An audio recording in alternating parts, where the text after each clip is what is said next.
We've all been promised the future. Flying cars, meals in pill form, gadgets that solve all our problems. And usually, when a company promises the future, they deliver a slightly shinier smartphone with one less headphone jack. Sometimes tech companies promise you the year 3000, raise hundreds of millions of dollars from desperate investors, and deliver absolutely nothing. Or worse, they deliver something that belongs in a dollar store clearance bin. Today, we are taking a comedic stroll down memory lane to look at 5 future technologies that weren't just failures, they were complete, unadulterated scams. Strap in, because the level of audacity we're about to cover requires safety goggles. Let's start in 2016 with Silicon Valley's ultimate rich person problems invention, Juicero. The pitch was beautiful.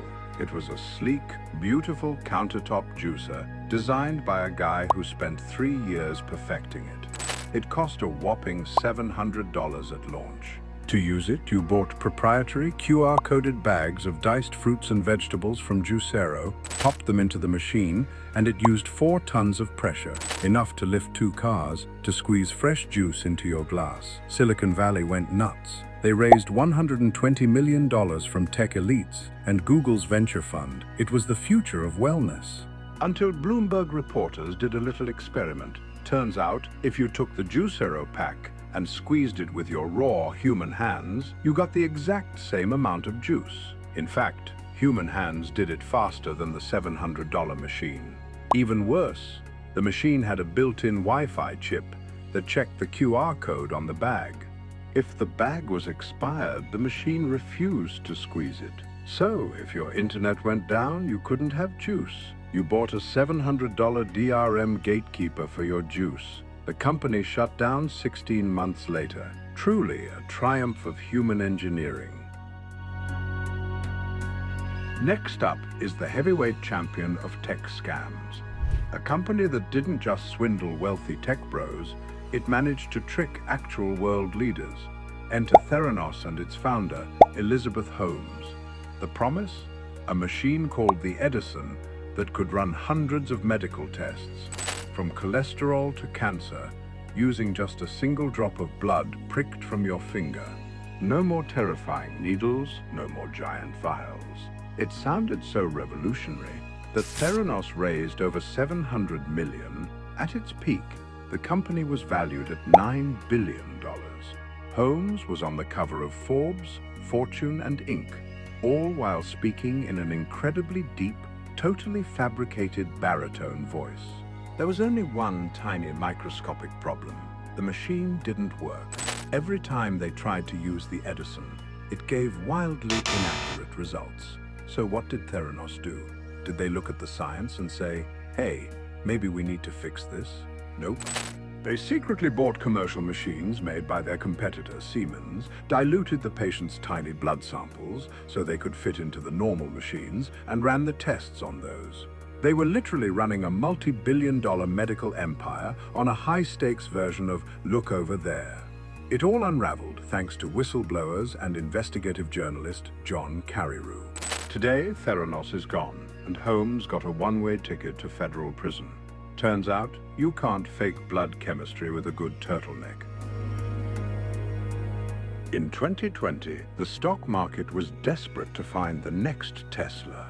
A company called Nikola Motor stepped up to the plate. They promised a revolution in green energy, hydrogen electric semi-trucks that would change global shipping forever. They went public, their valuation skyrocketed to $34 billion. Briefly making them worth more than Ford, despite the fact that Nikola had never actually produced a single commercial vehicle. To prove the doubters wrong, they released an inspiring video called Nikola One in Motion, showing their futuristic semi-truck cruising down a scenic highway at high speed. Investors were thrilled. The future was here, except the truck wasn't driving, it was rolling. An activist short seller group investigated and exposed the truth. Nikola had towed the truck to the top of a long, low-grade hill in the desert, put it in neutral, and let gravity do the work. The truck had no working hydrogen fuel cell. It didn't even have a functioning engine. They literally just filmed a multi-ton paperweight rolling down a hill and edited the video to make it look like it was driving on flat ground. The founder, Trevor Milton, was later convicted of wire and securities fraud. Hey, you have to admire the efficiency. Why spend billions on engineering when gravity is free? Let's fast forward to a more recent craze. When generative AI exploded a couple of years ago, tech startups immediately asked, how can we turn a smartphone app into a $700 piece of hardware you didn't ask for? The most infamous example was the Humane AI pin. Built by ex-Apple executives, it raised $230 million. The hype was unreal. It was billed as the smartphone killer. You pinned it to your chest, talked to it, and it would project a laser UI onto your palm. When it finally shipped to reviewers, it was a disaster of biblical proportions. The pin took 5 to 10 seconds just to answer simple questions. It frequently overheated on people's chests, forcing itself to shut down. The laser display was completely invisible in direct sunlight, and to top it all off, it required a monthly subscription just to fail at telling you the weather. It wasn't a smartphone killer, it was a smartphone companion that was worse at everything than the phone already in your pocket. It turns out the future of hardware was just an expensive, warm badge of tech bro shame. Finally, let's look at Lily Robotics. In 2015, they blew up the internet with a trailer for the Lily camera. The concept was incredible. An autonomous, waterproof drone. You didn't need a controller.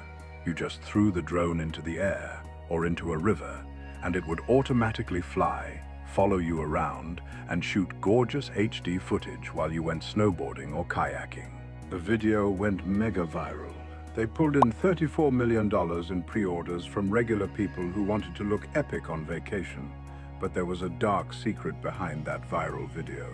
The investigators at the San Francisco District Attorney's Office found out that the Lily drone shown in the video couldn't actually fly or track people. The stunning footage in the promo video? It was actually shot using a $2,000 professional DJI drone flown by a professional pilot and a GoPro strapped to a prototype. They faked the entire product demonstration. When they filmed the guy throwing the Lily drone into the water, it didn't majestically rise up. It pretty much just sank. The company went bankrupt before shipping a single unit to their backers, proving once again, if a tech demo looks too good to be true, it's usually because a guy named Dave is off camera flying a completely different drone. So, what's the moral of the story? Innovation is hard. Truly changing the world takes time, science, and a lot of failed prototypes. But if a company asks for $1 billion, and their main selling point is a high-concept marketing video, a gravity-powered truck, or a fancy turtleneck, you might want to keep your wallet closed. Which of these tech scams do you think had the most sheer audacity? Let me know in the comments below. Don't forget to hit like, subscribe, and hit that notification bell so you don't miss our next dive into tech history. See you next time.